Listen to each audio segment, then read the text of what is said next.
after oral arguments in NRSC versus FEC. Our reactions, predictions, and some context. This is brought to you by the ABA Standing Committee on Election Law and the section of Civil Rights and Social Justice of the ABA.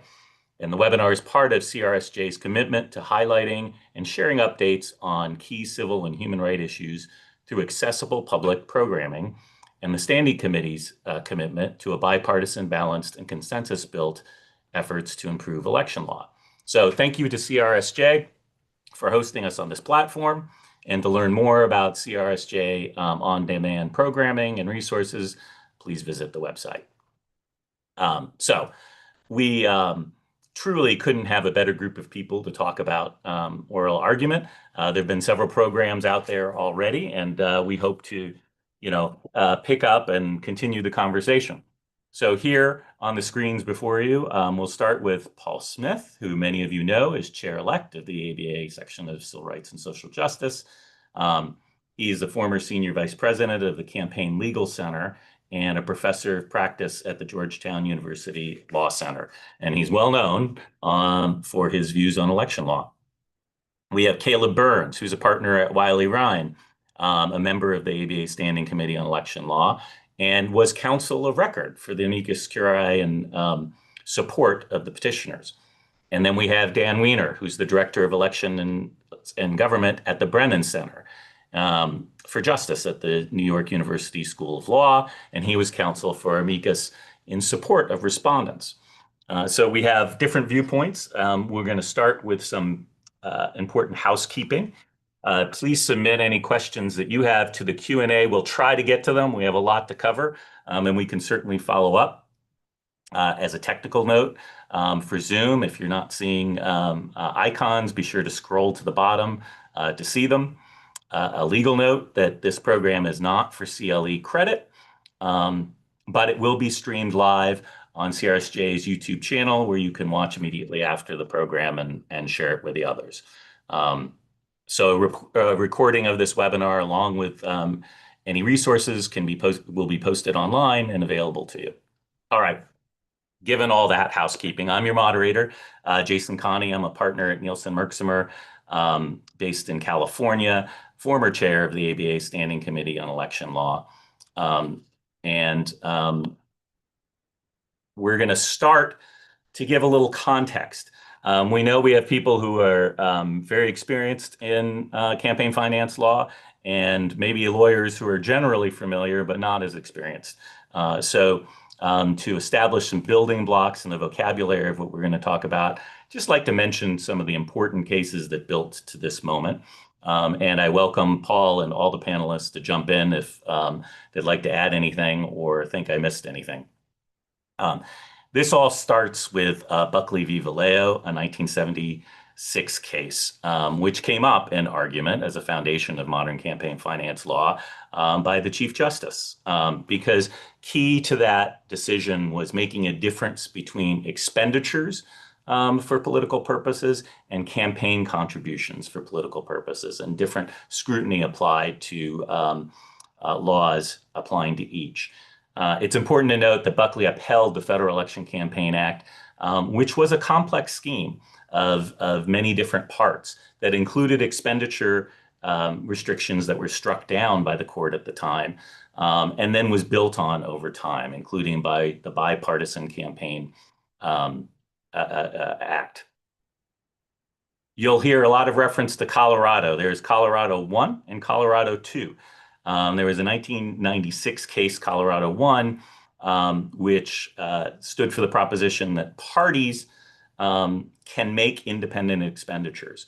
And those independent expenditures, that is, expenditures not coordinated with a candidate, can't be limited. But Colorado 2, a case in 2002, upheld the limits in FECA on coordinated expenditures with candidates. This is very important because Colorado 2 is the case under consideration here. Whether it'll be overruled or not, we will see. Later on was the McConnell case in 2003, which upheld many of the provisions of the Bipartisan Campaign Reform Act. And then the case everybody knows, Citizens United in 2010. That permitted corporations to make unlimited independent expenditures. Later cases allowed them to give to committees to make independent expenditures. Again, Citizens United is important not only because it looms over campaign finance law, but this distinction between the super PACs, these PACs that accept unlimited money, and parties was an important contrast in the oral argument. There's the McCutcheon case, a more recent case in 2014. Part of that complex scheme I talked about included overall aggregate limits on the ability of people to make contributions. So you had to sort of keep a chart and say, I can only make so much contributions to the parties and candidates and others, even though there were limits individually for those contributions. It was an overall cap for large donors, and that was struck down. And then finally, when Paul and I were talking, I add the Cruz case. Ted Cruz in 2022 won a case against the FEC because there were limits on paying back loans. And what does that have to do with this case? Well, the court in that case found that there was not quid pro quo corruption in the scheme of being able to pay back, collect contributions to pay back loans. And quid pro quo corruption is a key concept in all of this. So hopefully that helps set a little foundation of the cases. Panel, any other case we should mention before we jump in? No, then we're going to get right to Paul. As you've probably guessed, we had a little time to talk about our reactions before. And Paul's reaction, which I think is right on, was, well, was this a Supreme Court case or a Senate hearing? What was kind of unusual about these arguments is how technical they became, how much discussion about how parties work were. And as I mentioned before, we heard some arguments about the relative strength and weaknesses of parties and super PACs that have grown after Citizens United. So, Paul, the CLC brief stressed that the alleged disadvantage between parties and PACs is neither relevant to the constitutional analysis or remotely accurate. What do you think about this? Did the arguments focus too much on strategy and practical effects? Did they get it wrong or right? Well, it certainly did focus on practical effects, and what was particularly interesting was it wasn't just the specific question before the court, which is it really important to limit these coordinated expenditures by parties in order to prevent quid pro quo corruption? There's facts about that the court has to be able to make some judgment about, and that's hard enough. But then they start wandering into other things, as you say, trying to figure out whether they've undermined the parties with their prior cases, and maybe it would be good to decide this case with the goal of augmenting the role of parties in our democracy vis-a-vis the super PAC, very much like political scientists at a conference or maybe testifying in front of a Senate hearing about what's good public policy in the area of democracy. And then we had a bunch of questions, or at least two justices were out and out asked, exactly how does this affect the two parties as parties? I mean, is there some difference here between the Democrats and the Republicans? Alito asked that, Barrett asked that in her one question. They seem to be very interested in knowing exactly why it was that the Democrats and the Republicans were on two different sides here, and just being able to understand why the two parties might be different in terms of their real practical interest in being able to spend more money in coordinated fashion with their candidates. So, I have, as you know, Jason, a bit of a bee in my bonnet about the court thinking it knows all the facts about our democracy and providing no deference at all to Congress, which is, after all, a body full of people who actually live in the world being regulated. And this is, I think, a continuation of this notion that the court really thinks it's just the super legislature here to some extent. This, of course, is about an argument, not about a decision, but the decisions in the past have pretty much reflected that same attitude. Yeah. Well, and remarkably little discussion about the level of scrutiny that should be applied. There was a fair amount of discussion about quid pro quo corruption and when it exists. And Right. Kagan seemed really sort of caught on this, first the parties versus the PACs. Yeah, I mean, I think it's important to understand the role that played here. The Colorado case that they're looking at and potentially reconsidering came before the court changed the nature of corruption that can be relevant and can justify regulation in this area from kind of generally buying influence in the government, which was what the conception was before going back to Buckley, to a much more strict idea that the only thing that matters here is quid pro quo corruption, which is to say a bribe, an agreement, express agreement to that the person in the government will do something for you if you pay them money into their campaign or whatever it is. And so there were a lot of talk about, was Colorado undermined because it dates from the era when the conception of corruption was much more loosey-goosey than it is now. And there was, I think there'll be a debate about that among the justices in writing. But the interesting feature of all this, the super PAC is kind of looming out there, and a super PAC is sort of a thing that is supposed to not have any possibility of quid pro quo corruption because it only makes independent expenditures, and the court held way back in Buckley that independent expenditures not coordinated with candidates can never be corrupting. But now we're trying to figure out what is this new world where super PACs dominating. What does it mean to our looking at these other precedents and the role of parties, and what should we really care about now? Or super PACs may be the only thing that really matters anymore. I don't know if I answered your question, Jason, exactly, but that seemed to be. No. I think it's helpful for everyone to hear this contrast. Super PACs have grown, and they're this stark contrast. And on the rationale of corruption, there isn't corruption because they're not tied to a candidate. They can't coordinate with a candidate. We know that there are a lot of attachments to a candidate. Although, the lawyer for the Republicans kept arguing in this case that the best way to do a bribe now is to give money to a super PAC. To a super PAC, yeah. Completely contrary to the whole essence of why super PACs exist, that they can never be a place to deposit a bribe. Now they've come full circle and they're being characterized as the main place that you would deposit your bribes. It's all very odd. Yeah. Well, and that contrast to the party that I think Kagan was struggling with is the party has this, we'll talk a little more later, parties are closely tied to candidates. That's their nature. And we have this entity that's both coordinating for certain expenditures and then not coordinating. And the protection there is supposed to be the limits, right? Right. And the idea is if you don't have some limit, then the parties will just become pass-through mechanisms where somebody can come put a big deposit of money into the party then passes it on to the campaign in the form of paying all the campaign's bills, and that you have basically found a way around the contribution limits, which are much smaller, the $3,000 contribution limits, which are supposed to be valuable to prevent corruption. And so, the party is complicated here because it can be viewed as the thing that the candidates work with and should be able to work with. On the other hand, it also can be a mechanism for directing money that's not supposed to go to the bribe to the candidate at a level much higher than the usual contribution limits. Yeah. And if you read the briefs, you would have expected a lot more discussion about anti-circumvention, which you were suggesting before, that you're circumventing limits.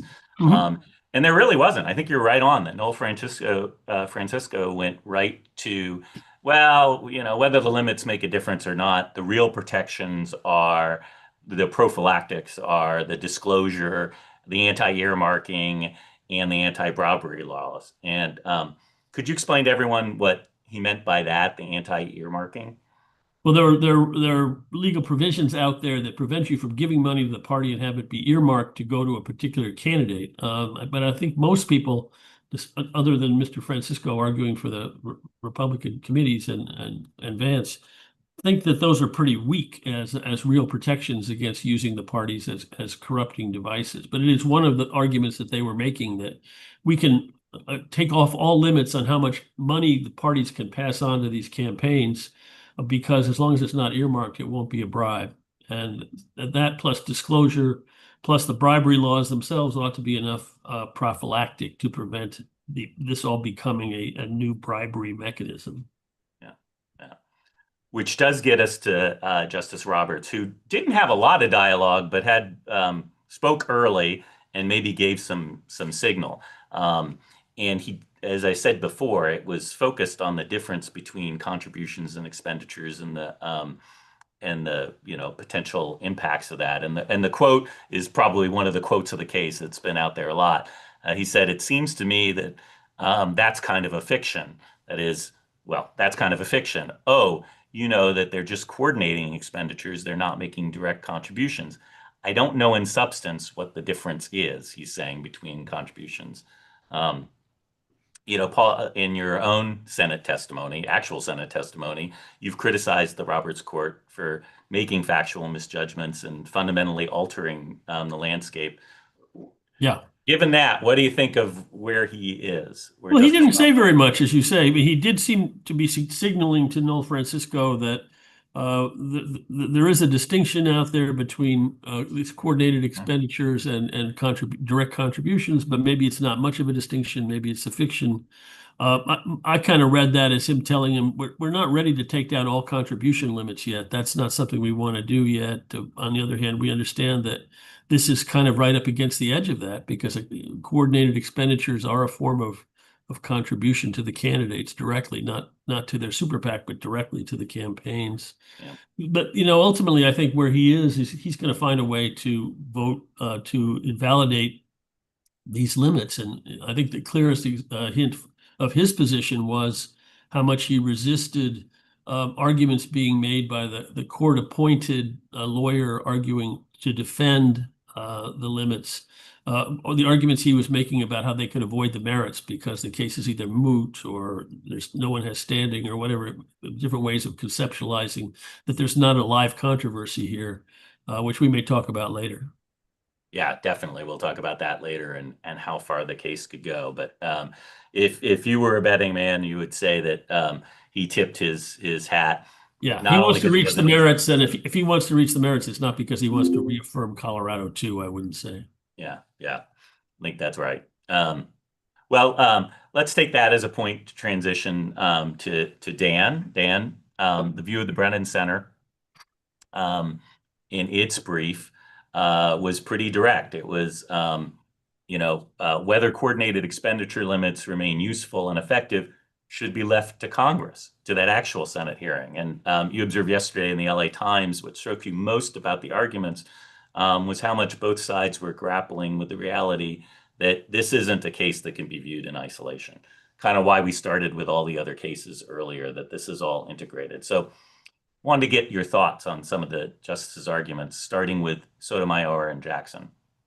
Well, no, and thank you so much for having me today. I mean, I agree with everything Paul said. And I do think that that is, in some ways, for us, certainly at the Brennan Center, one of the fundamental questions here is not just, the value of the provisions here. And I think actually there are lots of interesting debates that can be had about whether, restricting coordination between political parties and the candidates they run is the best way to prevent quid pro quo corruption. To say nothing of, other types of corruption, but the fundamental question really is who decides. The court, and you heard, for me, one of the most evocative moments was Justice Sotomayor alluded to this. The court has now a long track record of these interventions in campaign finance law that, to someone like me, read more like, very principled statements of policy preference. And even, and this is, I think, perhaps even the most telling, empirical predictions about how changes to the law are going to affect the political system. What we documented in our brief, and what I think is objectively true, is that many of the court's predictions have been embarrassingly wrong, right? So they, made a huge deal, in Citizens United is the case that has sort of dominated a lot of our conversation. They made a huge deal about transparency, how important transparency was for accountability, why transparency maybe makes it so you don't need, more restrictive measures. They just don't seem to have been aware that, in fact, if you made this massive change to the law, that Citizens United and then its progeny. I suppose the one case I would have said that you could have mentioned is the lower court decision in Speech Now, which kind of paved the way for super PACs. But the degree to which that has really opened the door for lots and lots of not transparent money in elections. And then, of course, there was the emphasis the court has made again and again on the sort of independence of super PACs. And the reality is that they're really not independent from candidates. So you get left with, the question is this the body, right, that is best suited to stage these kind of interventions in the law? And certainly that is not how any other major democracy has organized its affairs, right? Is the courts in Canada, the courts in various, what many Americans would think of as our peer nations generally do not position themselves to be making these kinds of judgments. For my larger purpose right now, I guess, the thing that I am most worried about in general right now is the sort of historic lack of trust in our public institutions. And I think the very telling point in Citizens United that Justice Kennedy made was, well, a very airy sort of, allowing unlimited independent expenditures will not cause Americans to lose trust in their government. And one is was he really the best person to make that call? And two, I think objectively, if you look at all the polling, he was wrong. And so where I come from on this case, which is one where the Brennan Center actually has somewhat nuanced views on the policy, as some folks may know, is just that the Supreme Court has no business deciding this. Do I think that is going to keep them from wading in again into the thicket, to borrow another phrase? We'll see. I mean, I might be a tiny bit more optimistic than Paul, just because I thought that they held their cards a little more closely than I would have expected, at least some of them at the oral argument. But if past his prologue, if they reach the merits, right, we have a sense of where they're likely to go. Yeah, Sotomayor's line, one of the takeaway lines, was, "We keep tinkering and making it worse." Right. And I see Caleb smiling. As practitioners, we're very used to the unintended consequences. Often these cases do different things than they intended, as you said. But you are making a more nuanced argument to the court that it's not whether one is right or left and they think it's wrong or right that there's spending in politics. You're saying it's the wrong venue. Well, it's debatable. When we have written on this, we have typically said that coordinated limits on coordination between parties and their candidates, are not probably the best way to go about this. And in an ideal world, the Brennan Center's view of the world, which I realize is not, and we'll get to Caleb, who I'm sure has a different view, but it would be better to have kind of reasonable limits on both candidates and political parties and then let them work together as much as they want. That's not the system we have, thanks partly to court, thanks partly to Congress. Parties can raise quite a bit more than candidates can from donors. And so if you want to have the candidate limits mean anything, you need these restrictions on coordination. I might rearrange the system completely, but just going in and striking down this one rule, I'm not sure it's going to have the benefits that many. And I guess the last thing I'll say is it was really interesting to have a party lawyer arguing in favor of the rule here. So when Mark Elias got up there, and you don't see that often in these sorts of cases, he actually was able to speak from experience. And I thought his empirical prediction of what would actually happen, and Paul alluded to this, which is that, they'd become sort of nationalized fundraising rackets, but maybe actually some of the grassroots functions of parties might actually suffer, was very interesting. And it's not a perspective I think the court hears often enough in these sorts of cases. Yeah, he really did get into some of the weeds, and we'll go into that a little more, which was interesting. He made that point, and he also made the point, Dan, of the difference between the party committees. I mean, again, for people in the audience, they think of the parties. Well, the parties are a series of committees. There's the DNC and the RNC, which are the sort of major party apparatus. They're involved in all sorts of party building. But the NRSC, the Senate and the House committees, are much more focused on their candidates, recruiting them and supporting them. And he talked about that and how they might have different effects. It's the pitfall of everything being a law school exam, right? And so this area of law can feel very divorced from the lived experience of candidates, of political practitioners, and then to say nothing, with respect of like the average American, right, who I would imagine listens to this and is perplexed at why these particular categories and debates matter. And I don't, mean to be populist here, but I do think that there is an issue with the law here having become so detached from what most Americans sort of understand to be the real considerations animating our political system. Yeah. Well, we wanted to touch on each of the justices. Sotomayor was very engaged. So was Justice Jackson.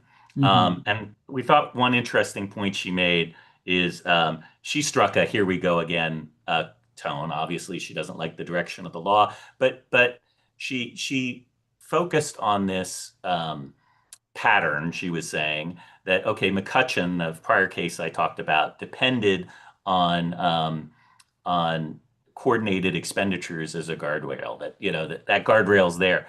Now that guardrail's gone. So well, and it was interesting that all the justices, or a number of the justices, not all, but a number of the justices, were more pointed, I thought, than in past cases, pressing Noel Francisco, yeah. are you going to just be back here next year challenging another rule? And I'll admit to a certain amount of psychic comfort that I got in Justice Jackson bringing that up, right? Is that it seems to be an ever-moving goalpost. And it is the question is how far is this court going to go? Do they, and is this just strategic incrementalism, or do they really think that there is some, line where, at least as the Chief Justice said in another case, they're not going to, in their view, save the people from themselves? Or are they just going to keep striking down one law after another? Yeah. Which does get us to another justice, Kavanaugh, who brought up that same concern. He asked pointedly, are you going to be back here in 3 years to strike down limits to parties? But when we were all talking, he's also showed himself to be a bit of a wild card. He was very concerned about the relative strength of the parties. He questioned about whether the anti-earmarking rules are worth anything, whether there are protections. What did you take from his involvement? Pleasantly surprised, maybe even, or I do think the anti-earmarking rules, again, are a great example of how this is all fascinating from a sort of theoretical perspective, but in practice, to actually enforce the anti-earmarking provisions, I think would be, first of all, incredibly intrusive, right? To like go in and burrow in to see, asking for people's conversations. So in practicality, I think there's a very good case that those are not a sufficient safeguard. And it was interesting in McCutcheon. There was a very telling exchange between the plurality and the dissent of, the dissent basically saying a lot of these safeguards are not going to work in practice, and you are going to effectively, greenlight very large contributions to the parties. The plurality kind of dismissed that as, quote, wild hypotheticals, and then they sort of came true, right? And I think Justice Jackson was pushing on that, and Justice Kavanaugh was, implicitly a little bit too. And I think McCutcheon was a good example of another case where the court just made lots of predictions about how political fundraising would play out in practice that I would respectfully say didn't really come from a place of practical knowledge. Well, thank you, Dan. Okay, Caleb. Poor Caleb has been waiting to. Yeah, I know. So it's Caleb's turn, and Yeah. we've telegraphed several times. Caleb, you're going to talk about the First Amendment. You're going to talk about anti-corruption. But I wanted to start because I didn't mention before who your client was. I mentioned the side you were on, but your client was Chamber of Commerce. And the briefing stated that the business community benefits from robust expression driven by political parties. And then it raised a concern.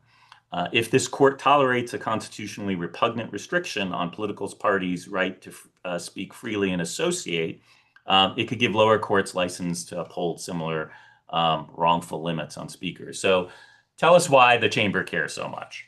Well, because you were so apologetic on making me wait, please indulge me while I sort of unpack, at least on the merits, where I sort of landed on this case, and I promise I will land this plane at that quote that you just shared. There we go. Perfect. Before argument, this case seemed, at least to me, to be a relatively easy one on the merits, largely because of the unique position political parties occupy in our society. And you heard the SG's office talk a little bit about this during the argument. But first, political parties, from my perspective, do not exist but for their candidates. Their sole goal is to elect candidates. Everything they do is in service of their candidates. Without candidates, there's no need for political parties in our republic. Second, political parties operate at the zenith of First Amendment protections. And so, as a number of Supreme Court cases have held, there really is no stronger protection under the First Amendment than in the context of citizens organizing to elect their representatives to government. So, to sum up the logic here, one, parties are their candidates. You cannot separate them. And we've talked a little bit about that here already during this program. Accordingly, at least to me, any attempt to inhibit their interaction, that is the interaction of candidates with their parties, makes no sense, makes no intuitive sense. But two, any attempt to do so runs headlong into what the Supreme Court has jealously guarded as the most protected of First Amendment associations. Notwithstanding all of that, of course, the Supreme Court has held that the First Amendment rights can be abridged in the campaign finance context to, as we've discussed, prevent corruption or the appearance of corruption. Here, in this case, the claim is that if you allow candidates and their parties to coordinate, you will effectively increase the candidate contribution limit of $3,500 per election to the $44,300 personal contribution limit that currently applies to the party. Now, the courts and many of the cases you've mentioned, Jason, the courts have upheld contribution limits like these as part of a balancing act. The argument is that the contribution limits are high enough to meaningfully allow individuals to exercise their First Amendment rights of free speech and to associate with the candidates and parties of their choosing. But they're not so high that they allow individuals to corrupt those candidates and parties. And it seems to me in this case, the Supreme Court could engage in a very similar balancing act here to strike down this artificial prohibition on the interaction and coordination between candidates and their parties without raising these corruption concerns. That is, the court could recognize that the effect may be that the candidate receives the benefit of a donor's $44,300 contribution to the party. But that's just fine, again, given the unitary relationship between the candidate and his or her party, and the fact that the congressionally established contribution limit of $44,300 would still apply to that contributor. As we were discussing earlier, I mean, there was obviously much discussion, during oral argument about all of these prophylaxes against corruption. My response would be that the $44,300 limit, like all contribution limits intended to prevent corruption, would continue to apply, and in so doing would strike the right balance to avoid corruption. Now, because of, at least in my mind, the simplicity and logic of these points, I did not think this was going to be a very difficult case on the merits. So I thought it was quite wise for the court-appointed counsel defending this law to raise procedural issues and really lean into them. But back to sort of the prediction point, I mean, I thought it was very difficult to discern. I mean, and it sounds like my panelists agree, where the case may come out simply on the argument itself. As we've been discussing, a number of the justices held their cards very close to the vest and took an acute interest in these political science questions, like what effect the decision would have if we struck down, this prohibition, what effect that would have on campaign politics. To answer that question, from my perspective, I don't think much. The individual contribution limit, as I was just saying, of $44,300 will still apply to the parties. There's not going to be any additional money flooding into the system, simply a change in how parties can spend that money in order to right an obvious First Amendment wrong. But if the prohibition is not struck down, and given the seemingly heightened status afforded political parties under the First Amendment, this case could be a harbinger of worse to come for any organization and its ability to freely associate with whomever it likes, which is why, and as I promised I would get to the quote, We said if this court tolerates a constitutionally repugnant restriction on political parties' right to freely speak and associate, it could give lower courts license to uphold similarly wrongful limits on other speakers or worse.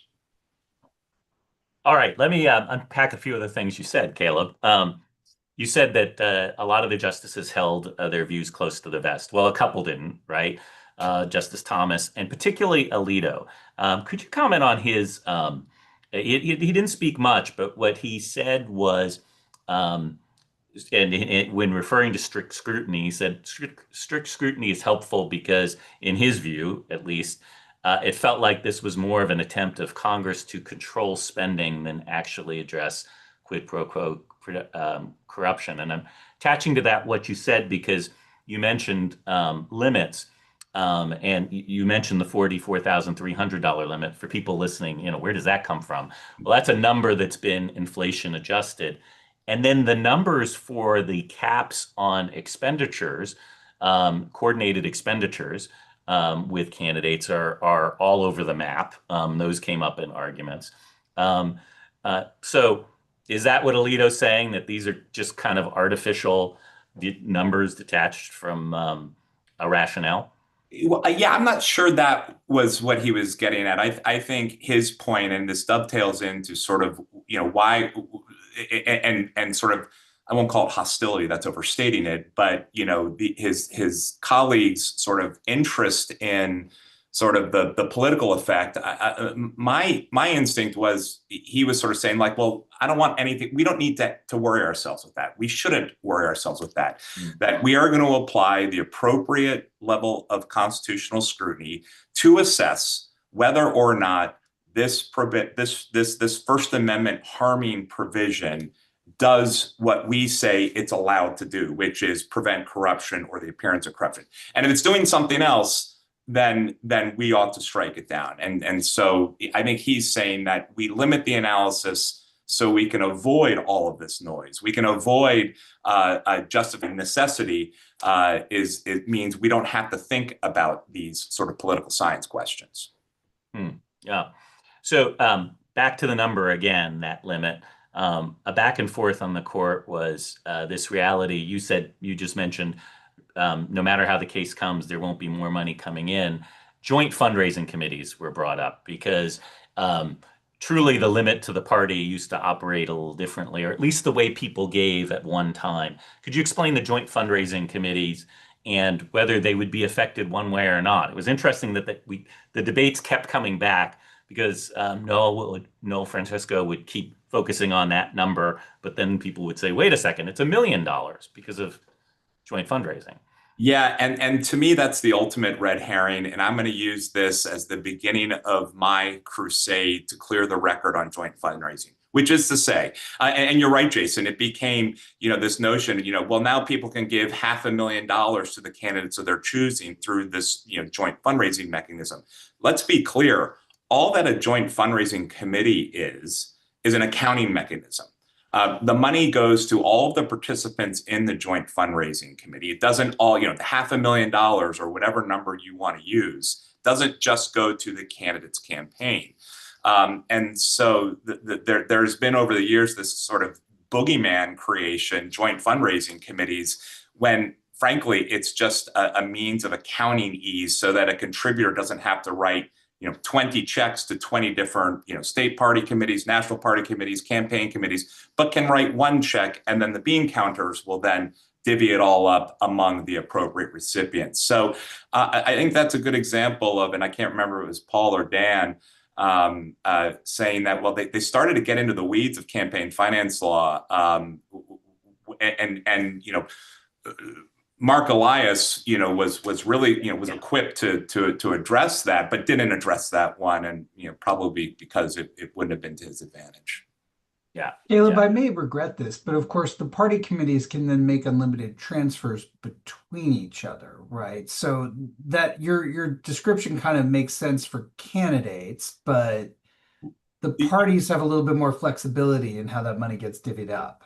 That's right. But joint fundraising committees oftentimes are made up of multiple candidates, multiple leadership packs, and the like. And at the risk of taking us too far down the rabbit hole, my point simply is that the corrupting effect we're worried about here is corrupting candidates and office holders. Again, the party is in this unique middle position where they sort of are the candidates and office holders, and I recognize the tension in my argument here, but they're also not. Like this idea that all of a sudden the parties are going to be overtaken by their candidates, and this was, become bill payers. That was the Elias point that you all raised before.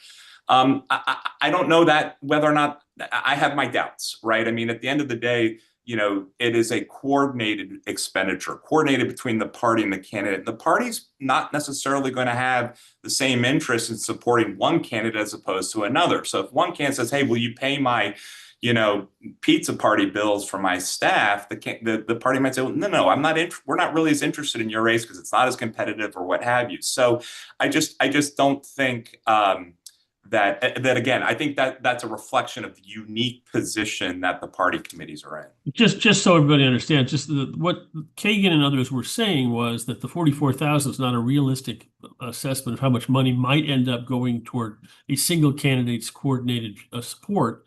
If you give money to all the different committees that the party has, and they find a way to consolidate it, they can then, if you have no limits on coordinated expenditures, spend $500,000 for, that was the theory. I'm not in a position to dispute what I assume you're about to say, Caleb, which is that's never going to happen, or there's lots of reasons why it can't happen. But that was the theory that the left of the court was pursuing, that the limits on how much they can actually pass on to the campaign in the form of coordinated expenditures remain important because there's a lot of money that can come in on the front end into the party through various portals, which then get consolidated.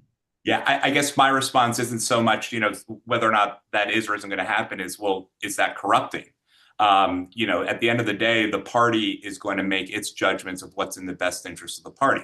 Now, there will be situations where, certain candidates will benefit more than others. And so, okay, so maybe perhaps there's slightly more corruption, directed towards that candidate or possible vis-a-vis that candidate. But then again, we then run into this artificial distinction of trying to separate the candidates from the parties. Parties don't exist but for candidates. Right. I mean, I guess the theory would be if you can write a $500,000 check and say to the party, I want to make sure this all finds its way to candidate X. He and I have some reason to, behind all that is that you've already got a deal cut with candidate X that he'll build your dam or whatever it is if he gets $500,000. That's how you do quid pro quo corruption at a level of $500,000. Whether that's a lot of what they were trying to figure out was any way that's ever going to happen. And that apply too.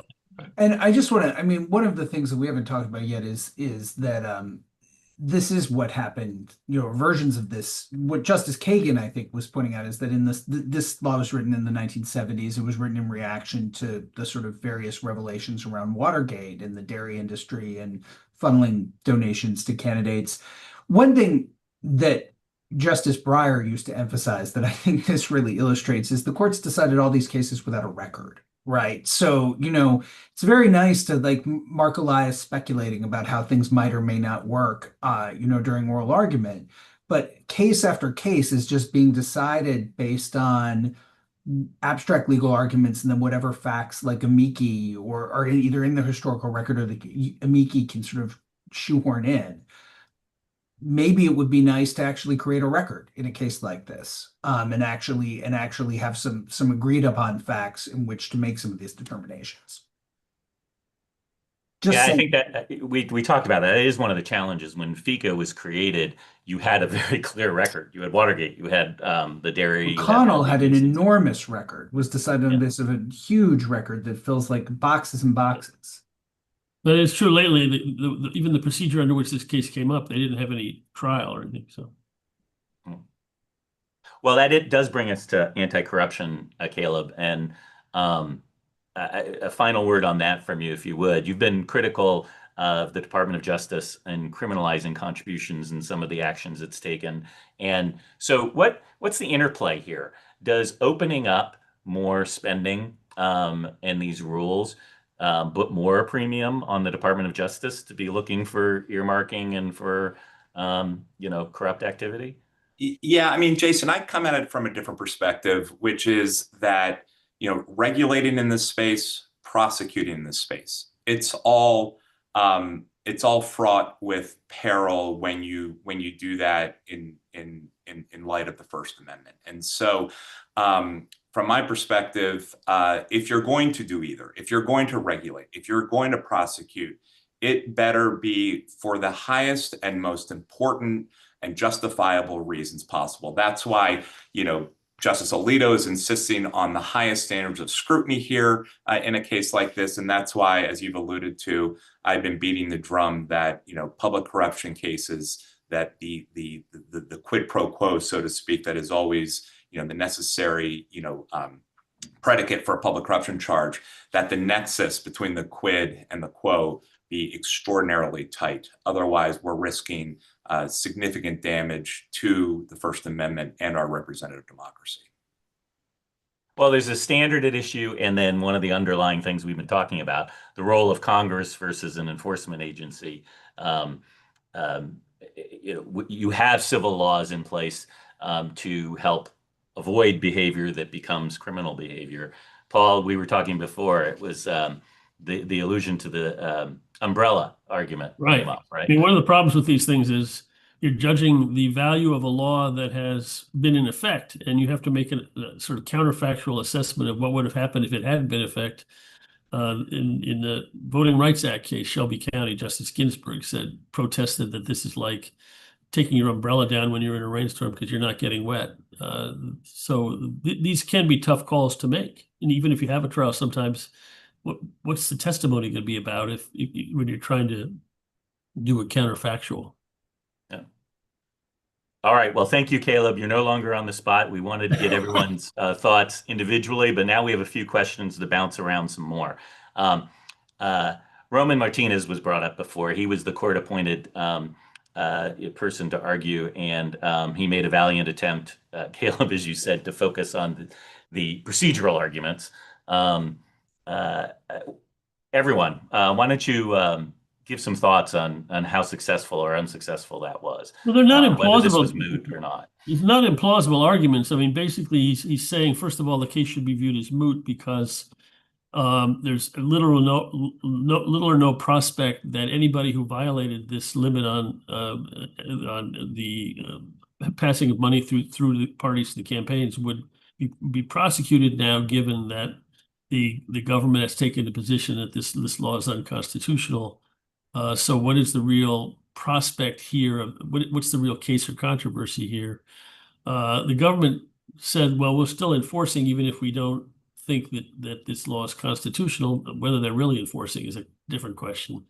And then there's a whole argument that even if they are, that shouldn't matter. Justice Scalia wrote a long opinion in the Windsor case talking about how if the government tells the court a law is unconstitutional, the fact that they're still enforcing it doesn't create a real case or controversy. So there's an argument there. And there's a second argument, which is none of the four parties before the court actually has any personal stake in the outcome. The campaign committees are irrelevant. I think that's fairly clear. One of the plaintiffs was a congressman who's retired. And then there's Vice President Vance. And so a lot of discussion in the argument about is it sufficiently clear that he's going to be a future candidate for federal office?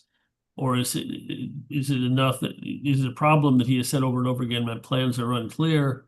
The court didn't seem all that interested in sort of avoiding the merits by concluding that there's not a sufficient stake in the outcome on the part of the vice president. So, I'm not sure that's going to work, but neither of these arguments was implausible at all. And each of them is one that the court in a different case would latch onto and use to avoid the merits. There's an awful lot of sort of discretion, I think, in the application of these case or controversy requirements. Well, the Vice President Vance point I thought was the most interesting because petitioners, Noel Francisco was explained that he made a couple of points. One, that Vice President Vance has a campaign committee duly registered, having raised over $50,000 with the Federal Election Commission. This is, you know, his campaign committee for the United States Senate. And then went on to explain that, and by the way, we all know that every sitting vice president is going to run for president. He's, you know, Vance is simply doing this dance of like, well, you're not going to decide until it's time to decide, and when it's politically opportune to do that, and that makes eminent sense. What was interesting was Roman Martinez. You know, his argument was, well, no, court, you can't. You can't rely on the fact that every vice president does this, because who knows if Vance will do this. But then when pressed on the fact that Vance has an active campaign committee, Roman's response was, well, we really, you know, you shouldn't consider that, because it's not really a real, you know, campaign committee. So he almost tried to have it like both ways, you know, don't agree with the speculation, to pay no heed to the speculation. But when, you know, the hard paperwork filed with the FEC was presented, it's like, oh, well, we all know, you know, that that's not a real campaign for the Senate. So I think he got caught in a little bit of a box there. But I will say, like I said, you know, when earlier, I thought he was very wise to focus on the procedural issues, because again, just from a very lay perspective, this case doesn't seem like one that would be a hard one. And so if he can gum it up on the procedural side of things, you know, that was a smart move.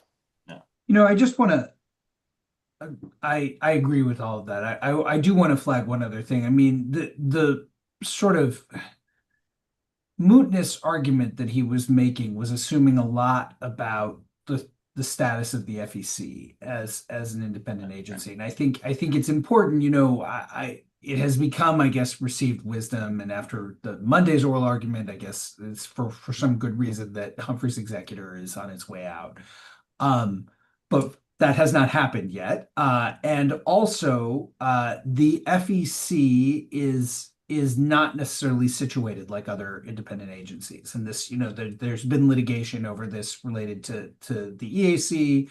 So he is, one of the other problems, I think, is charging ahead with an argument. We're sort of assuming an argument that I don't think has been decided yet. And I don't know. Because he was relying on the Trump executive order not to enforce some right, like reading some fairly big tea leaves there, all to make an argument about, you know, to make an argument the case is essentially moot. So I understand why he would. To me, it didn't seem very likely to succeed.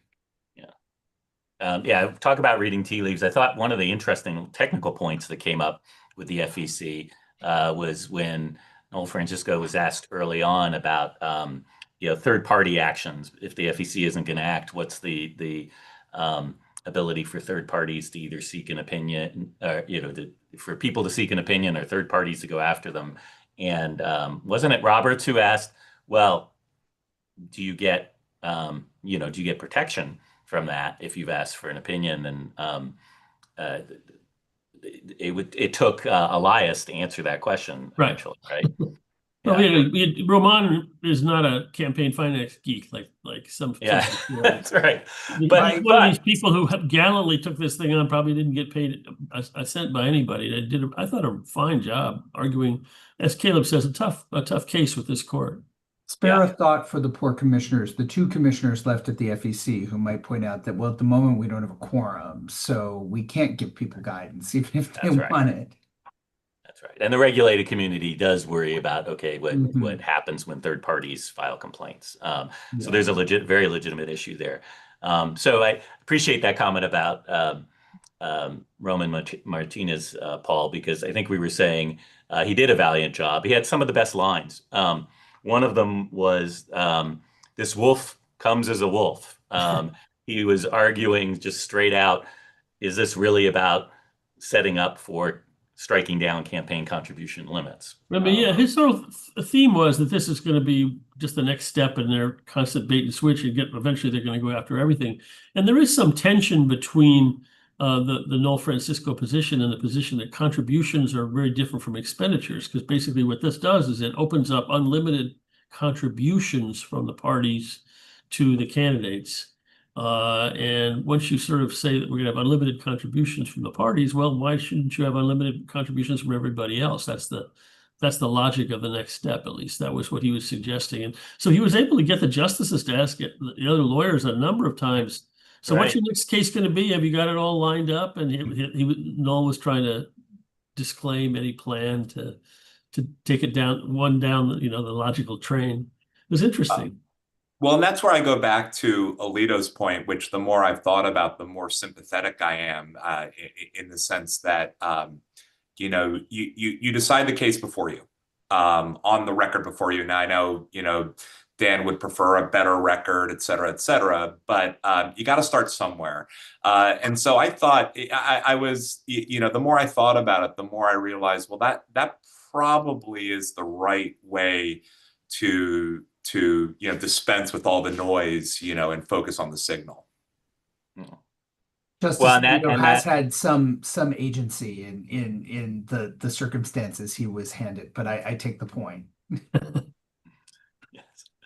And that does hit one of the themes of our conversation, is whether this is a narrow issue or a larger issue. And for those who watch Citizens United and the way it wound through the courts, is it was originally a very narrow issue, or a relatively narrow issue, whether videos about Hillary Clinton were a campaign speech or not, and then it turned into Citizens United. So narrow cases can become large cases. What do you all think? Is there a chance here that this narrow case could become a large case? Meaning, I hadn't thought about that. I mean, meaning, they say, well, we're not only going to strike down the coordinated contribution limits, but we're going to strike down all contribution limits. I mean, to your point, Jason, that was more than one justice asked that question. That's right. I mean, Justice Kavanaugh asked it pointedly. Do you believe the contribution limits are unconstitutional? Well, I want to think about that while Paul and Dan answer.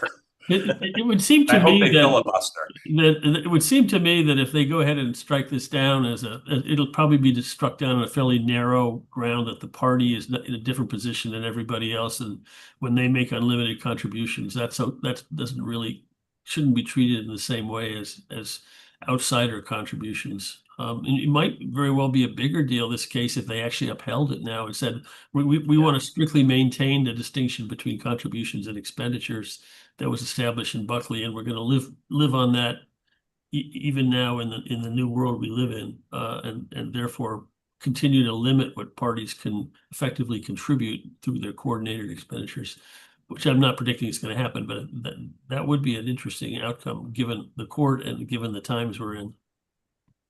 The one thing that makes me a little skeptical that they'll go broad in this is that there does seem to be an awareness on the court, which you don't usually see filter into oral argument, that they're sort of conscious of the criticism they've gotten for these lines of cases outside. I mean, it was very telling. Justice Alito said it's so unfair that Citizens United has been criticized, which I don't watch oral arguments every week, but to be that open about you've read the commentary, so it would be surprising to me if they reached out to try to do that, to take down a huge part of the campaign finance system. It wouldn't be out of the question, but I think that hasn't been how that they've approached these cases recently.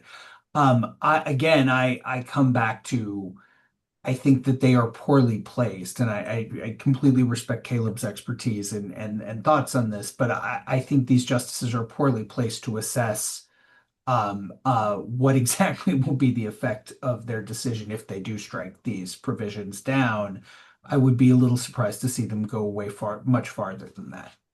Yeah, and thank you, Paul and Dan, for taking the time for me to think about this. For giving me the time to think about this, which is to say, I think it dovetails back to my initial points, which is, this is about the uniqueness of political parties and how intertwined they are with candidates. I mean, from my perspective.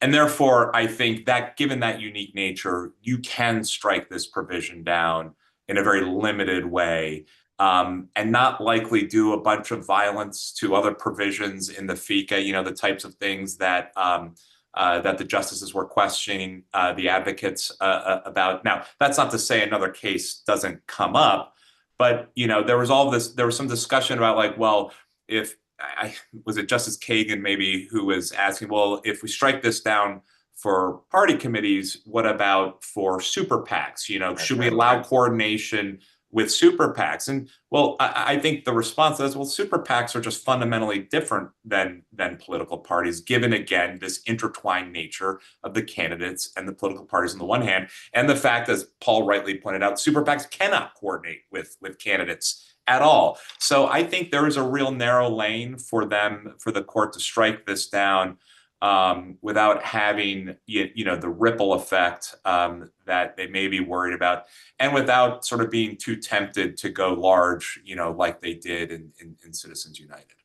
Yeah. Oh, and there'd be a procedural path. Well, it's hard to believe we reached the end of our time, but that is a comment we wanted to make, and I thought was interesting in the briefs, is that parties are unique, Caleb, and there are associational rights, and the court has a line of reasoning there that's different than super PACs. So Kagan talked about that, but there seems to be grounds here to have a very party-focused analysis on, you know, sort of the way it works.